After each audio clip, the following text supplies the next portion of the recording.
Part 1. Ethics. What ought we to do?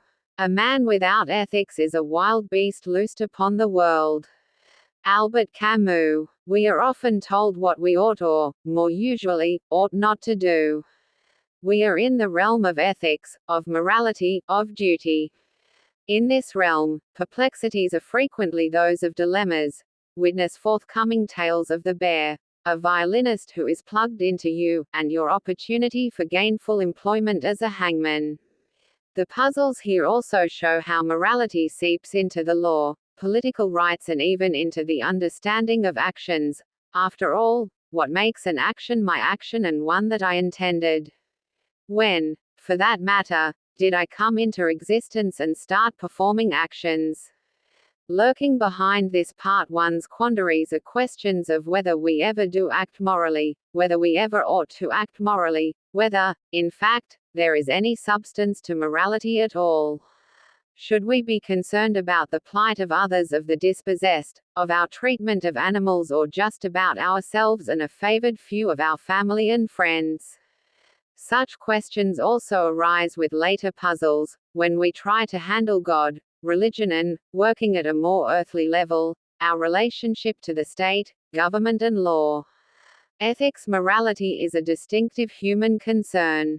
No one should seriously think that pigs, peacocks, and porcupines possess sense of what morally ought to be done as opposed to what they want to do. The human world embraces far more than does the non-human. Humans can handle mathematics, science, and historical researches. In the pursuit of truth, the human world contains the arts, philosophical reflections, and, yes, ethics. Ethics is far wider than may be commonly assumed. It carries us beyond simple headline commandments against, for example, killing, enslaving, and speaking falsely. In fact, they all merit thought and nuances.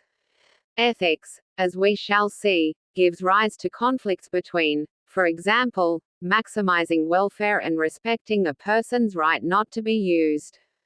Furthermore, ethical reflection draws our attention to how human flourishing has need of grace, refinements, compassion and empathy, and regard for our treatment of non-human creatures, such as the aforementioned pigs, peacocks, and porcupines. In ethics we try to get right about more things than the right. Being human, we cannot easily close our eyes to others and how we affect them. Being human, we ought not to close eyes, neither ours nor those of others. 1. On the run. All's fair with bears. Here are two explorers. Let 'em be Penelope pessimist and Ophelia optimist. They are exploring some mountainous regions, when they become suddenly aware of a bear in the distance, a bear big and hungry and intent upon feeding upon them. The bear heads in their direction, picking up speed, looking forward to a tasty explorer breakfast. We'd better run for it, urges Ophelia optimist. What's the point? Sighs Penelope pessimist in despair at the bear. There's no way we can outrun a bear. No need to do that, smirks Ophelia optimist.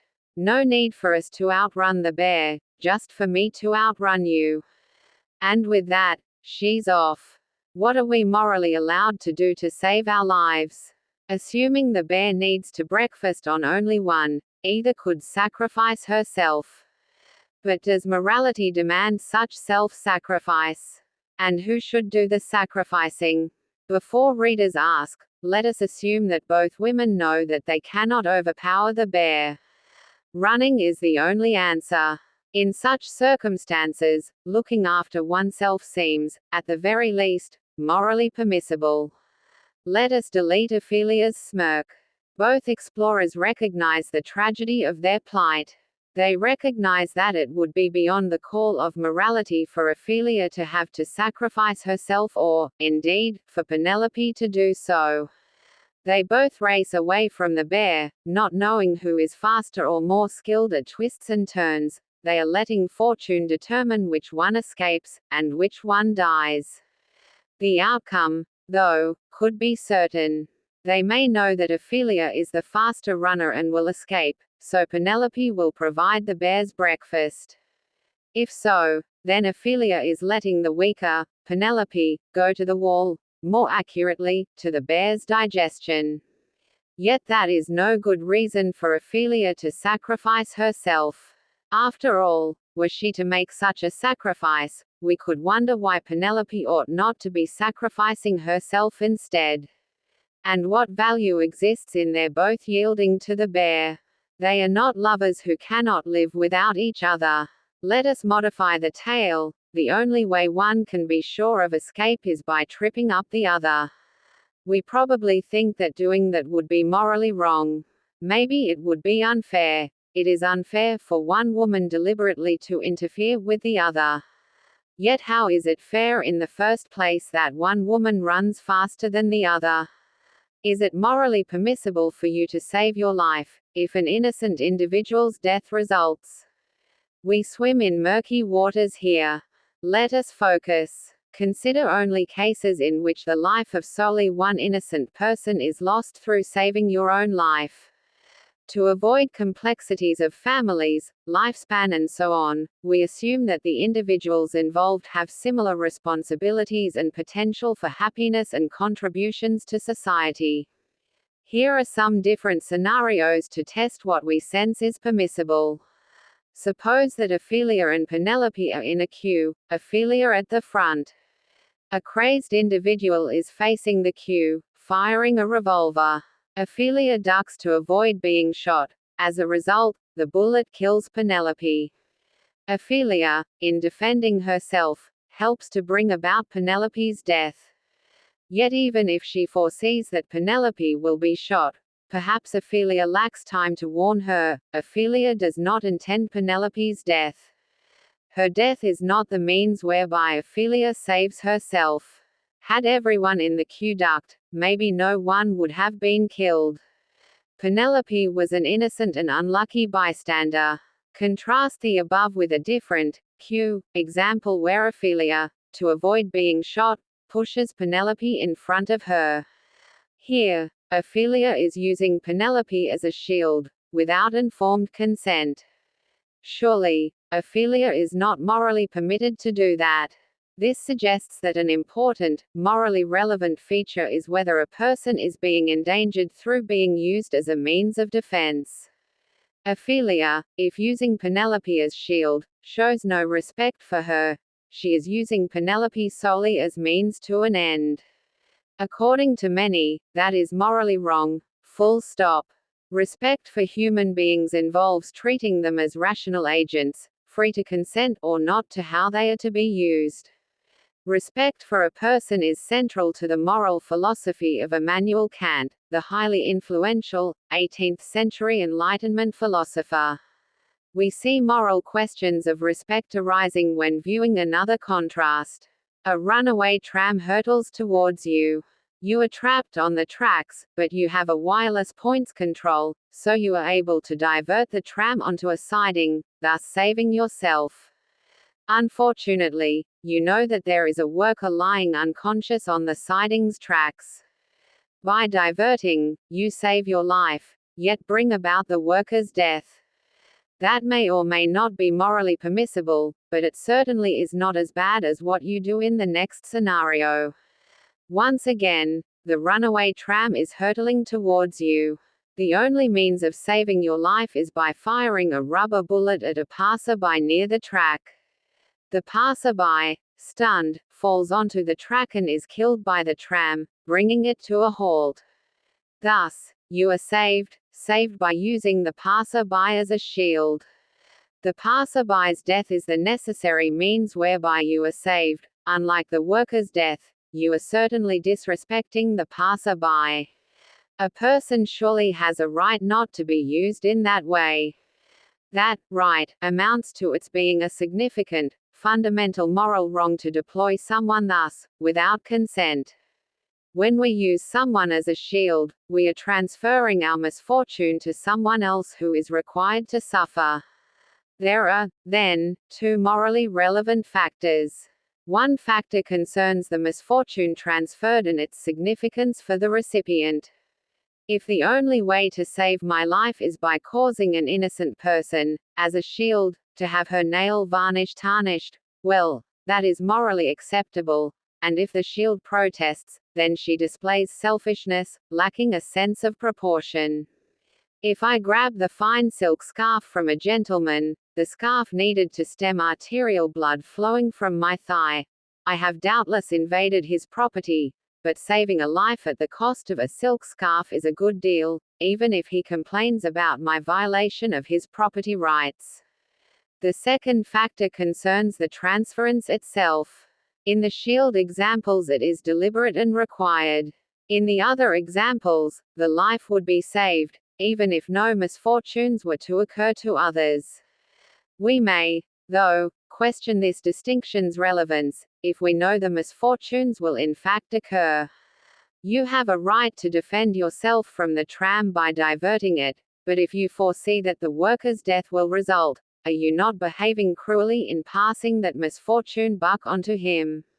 Of course, morally, things are different, if you know that he is conscious and could leap free to safety, with or without his nail varnish tarnished, but, in the case set out, you are surely not morally justified in passing the deadly tram onto him.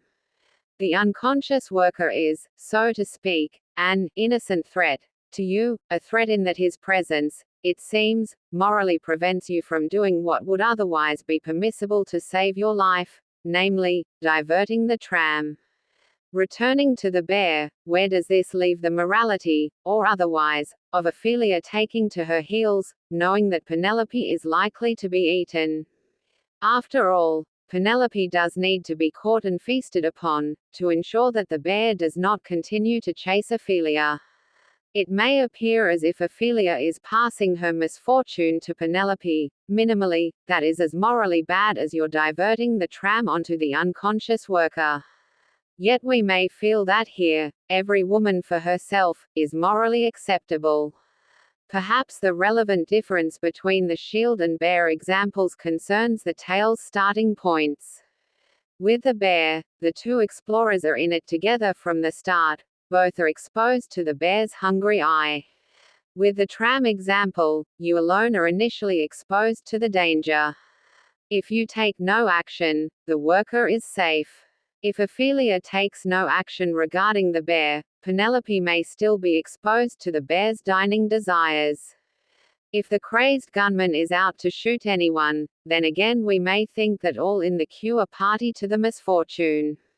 Suppose, though, that the gunman is specifically after Ophelia at the front of the queue. By diving down, avoiding the bullets, has she unfairly transferred a misfortune buck to others? The worker on the track, Penelope standing behind Ophelia in the queue, Penelope being less adept at running, we may voice the mantra proclaiming the unfairness of all these conditions. Yet, of course, there is also the unfairness of Ophelia's happening to be at the queue's front, your being in the path of the runaway tram, and, spreading the net much wider, the unfairness of many being born into war, poverty and disease, when many are not. When facing such unfairnesses and resultant dilemmas, we should, of course, try do what is, for the best. Sadly, the best is often elusive, sometimes because there is nothing that is for the best, and even when there is, and we know what it is, it may yet be impossible to achieve. As with many moral matters, over what to do, it seems we can do is muddle through.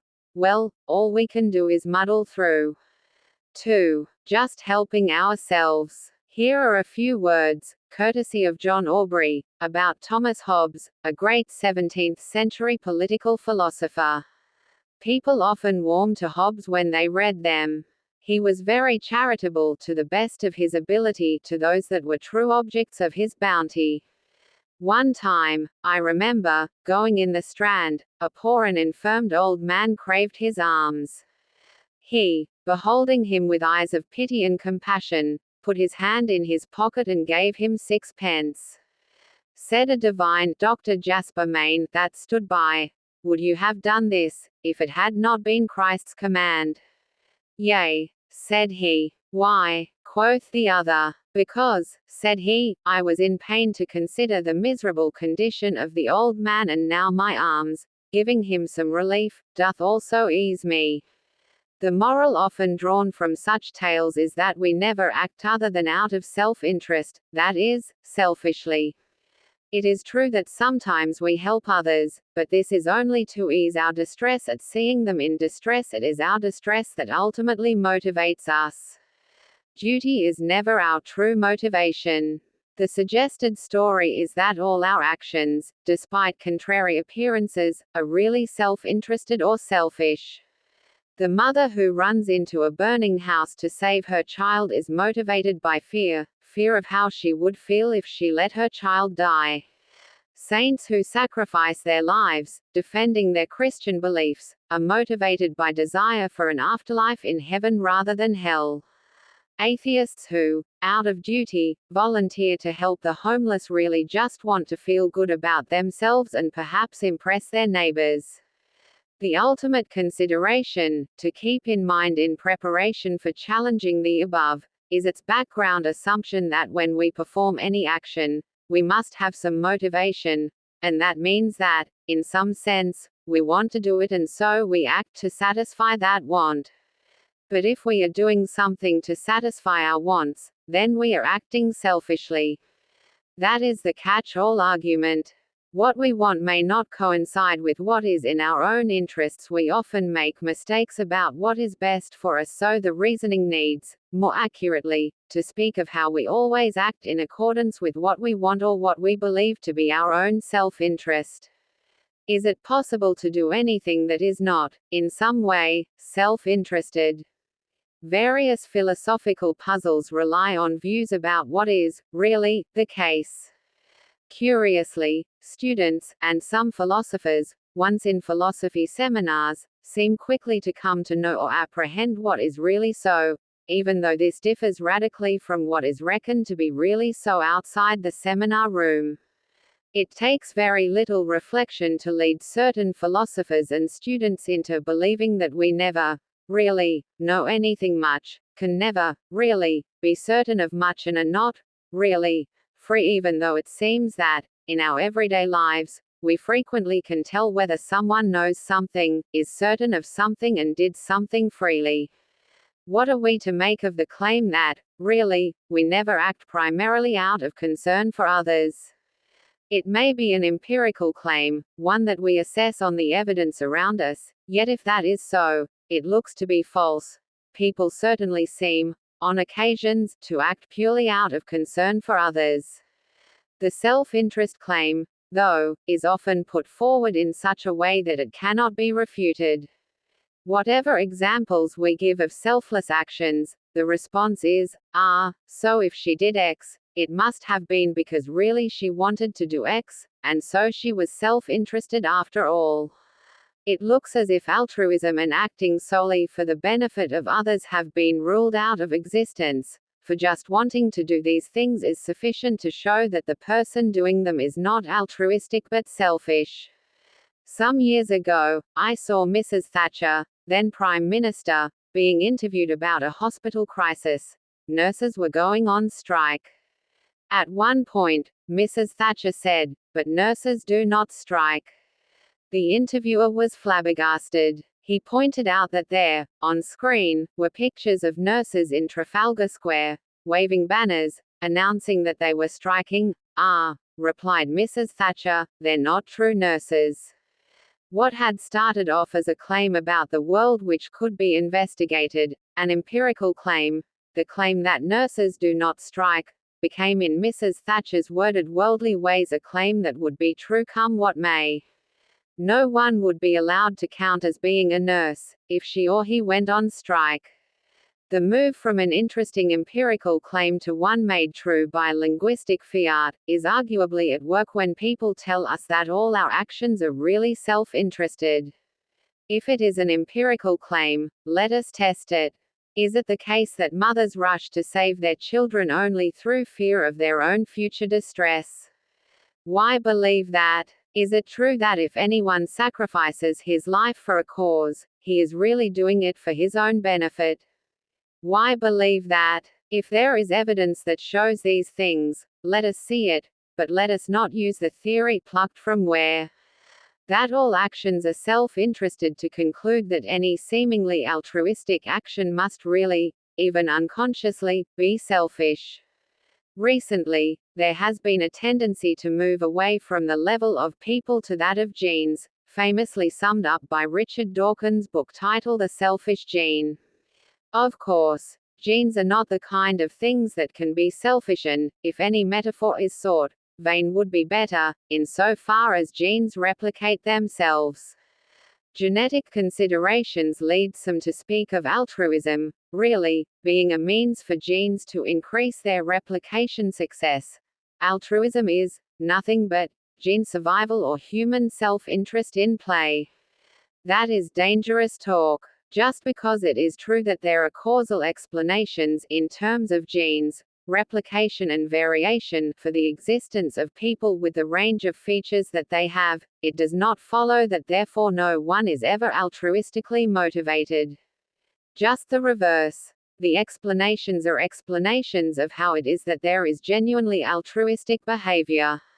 To load all human behavior into the same selfish boat, maybe through tales of genetic explanations or unconscious motivations, blurs valuable distinctions between, for example, people who help you without any expectation of reward and those who help you only if there is a reward. Now, which sort would you prefer as your friends, or to meet, when you are stranded and lost, with car broken down? Insist, if you must, in moving the linguistic goalposts and thinking of all humans as selfish, but then you need to distinguish between those who help you for a fee and those who help you for free.